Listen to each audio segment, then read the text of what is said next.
ওয়ালাইকুম। এই যে ঘাসের মধ্যে আগাছা আগাছা এটার নাম হচ্ছে ড্যান্ডালিয়ান। অ্যান্ড এটার ফুল যেমন উপকারী, এটা দিয়ে ড্রাই করে চা খাওয়া যায়, অ্যান্ড হার্বাল টি।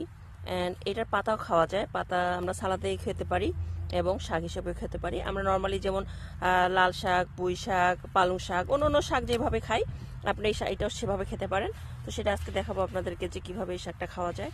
এই যে আমি পাতাগুলো তুলতেছি, যেহেতু ঘাসের মধ্যে হয়েছে আমাকে একটু বেছে বেছে সাবধানে তুলতে হচ্ছে, কারণ নর্মালি তো জমিতে আমরা এগুলা আসলে ওইভাবে আলাদা করে চাষ করা হয় না, আমরা এগুলোকে জঙ্গল আগাছা হিসেবেই জানতাম। এখন জানি যেটার ওষুধের গুণে ভরপুর। তো এটা আমি এখন তুলে আমরা রান্না করব, সেটা আপনাদের সঙ্গে শেয়ার করব। যে অনেকে হয়তো বলবে যে আচ্ছা এই পাতা কীভাবে খায়, তো যেহেতু যারা জানেন না যে কীভাবে খাওয়া যায় সেটা আমি আপনাদের সঙ্গে শেয়ার করব। কালকে তুলেছিলাম এগুলো ফুল, এগুলো এখানে যে শুকায় গেছে আজকে অনেকটা, আজকে এই ফুলগুলো তুললাম। আর এই যে শাক, এখন এগুলোকে রান্না করব।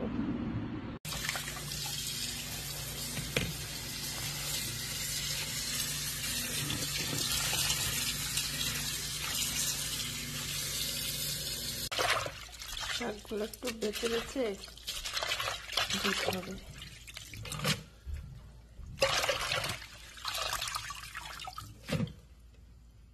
কারণ শাক তো হচ্ছে তোলার সময় ঘাসও ছিল কিছু, দু একটা তো চলে আসতেই পারে, তো এই জন্য অবশ্য ঘাস খেলেও সমস্যা নেই, ঘাসে তো খাওয়া হয়ে যায়।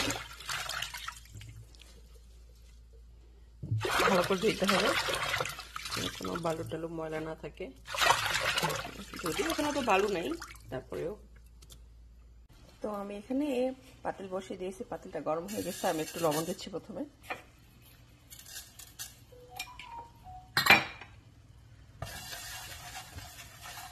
লবণটা হালকা একটু ভেজে নিতে হবে, এরপরে শাকটা দিয়ে দিব।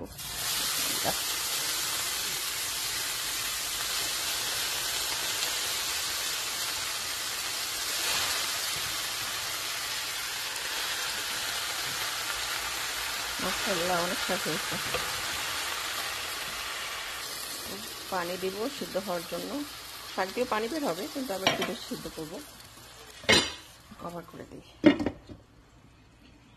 কয়েক মিনিট পরেই একটু ঢাকনা দিয়ে এটাকে একটু নেড়ে ছেড়ে দিই। বিসমিল্লাহ।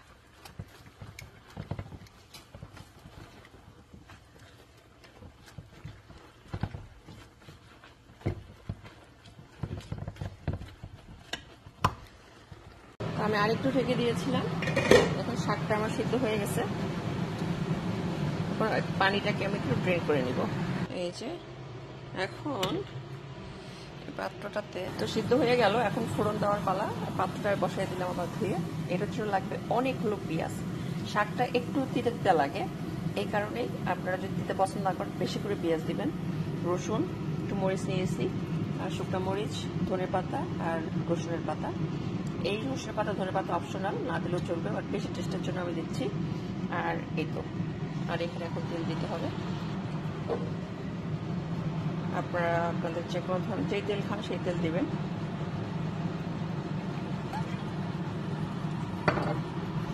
আমি একটু কালো জিরা দিয়ে দিচ্ছি আগে। কালো জিরা একটু এরকম ভাজা হলে দাঁতের মধ্যে লাগলে ভালো লাগে। দিয়ে দিব রসুনগুলো,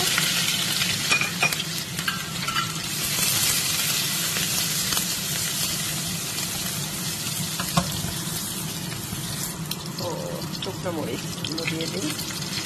শুকনো মরিচ ভাজা ভাজা খেতে ভালো লাগে।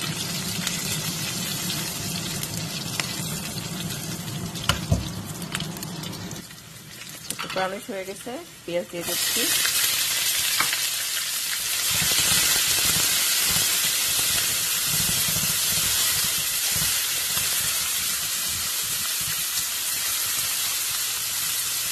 পেঁয়াজটা একটু ভাজার পর তারপর শাকটা দিয়ে দিব।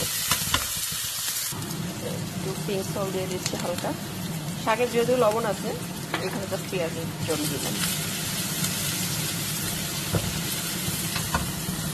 এখন আমি শাকটা দিব, তার আগে একটু রসুন পাতাটা দিয়ে দিচ্ছি।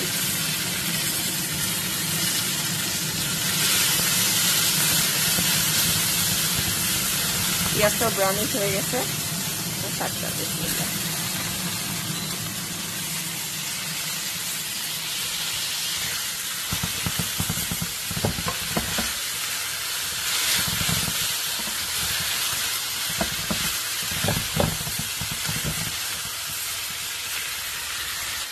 আলহামদুলিল্লাহ। এখন ধনে পাতা দিয়ে দেবো নামানোর আগে।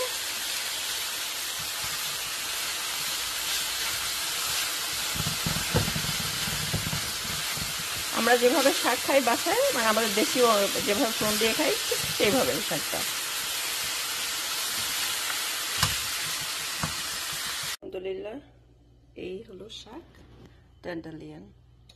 ড্যান্ডেলিয়ান শাক হচ্ছে এভাবে আপনারা রান্না করে খেতে পারেন। এখন ট্রাই গরম গরম ভাত, বিসমিল্লাহ।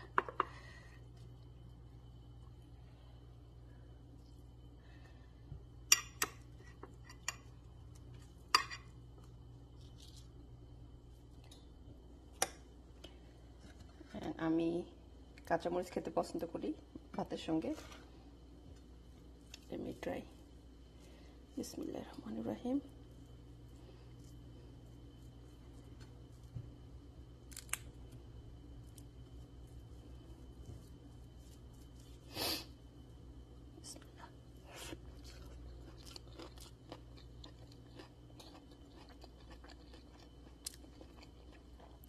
আলহামদুলিল্লাহ, যারা তিতা পছন্দ করেন তারা এটা খেতে পছন্দ করবেন, কারণ শাকটা একটু তিতা তিতা।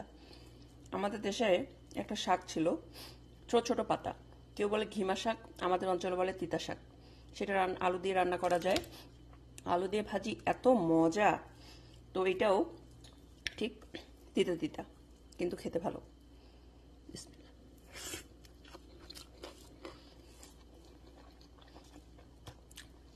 তো এখন থেকে আর এগুলো ফেলে না দিয়ে শাক রান্না করে খাবেন। তো সবাই ভালো থাকবেন, সুস্থ থাকবেন, আমাদের জন্য দোয়া করবেন। দেখা হবে নেক্সট ভিডিওতে। ততক্ষণের জন্য আল্লাহ হাফেজ, আসসালামু আলাইকুম।